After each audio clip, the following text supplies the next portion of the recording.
ఈ నెల 14న పిఠాపురంలో జరగబోయే జనసేన పార్టీ ఆవిర్భావ దినోత్సవం వేడుకలను జయప్రదం చేయాలని ఆ పార్టీ జిల్లా అధ్యక్షులు తుమ్మల రామస్వామి బాబు పిలుపునిచ్చారు. తుని నియోజకవర్గ పార్టీ శ్రేణులతో ఆయన సమావేశమయ్యారు.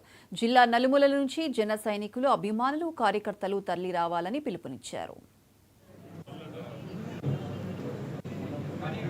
రేపు జరగబోయేటువంటి ఆవిర్భావ సభ కోసం ఇది గత 11 ఆవిర్భావ సభలు మనం అధికారంలో లేనప్పుడు మనం పోరాట యాత్రలో ప్రజా పోరాట యాత్రలు చేసుకుంటూ మన నాయకుడి వెనుక జరుపుకున్నటువంటి ఆవిర్భావ సభలు.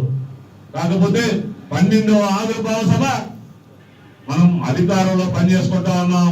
మన కూటమి నాయకత్వం అధికారంలోకి వచ్చిన తర్వాత మొట్టమొదటి ఆవిర్భావ సభ ఇది. ఖచ్చితంగా దీనికి అశేషమైనటువంటి జనవాహిని రాష్ట్రం యావత్తు రాబోతా ఉంది. ఖచ్చితంగా మీరందరూ అందులో భాగస్వాములు అవ్వాలని మనస్ఫూర్తిగా కోరుకుంటా ఉన్నాం సోదరులారా. దానికి కారణం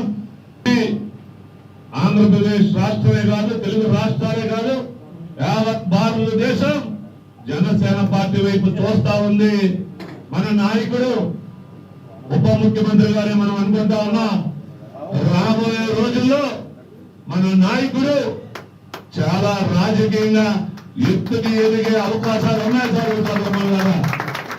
మనందరం ఇంకా గర్వంగా కాలరెత్తుకుని తిరిగే రోజులు ఉన్నాయనేటువంటిది మీరు మర్చిపోవద్దని మీ అందరికీ సందర్భంగా తెలియజేస్తాం.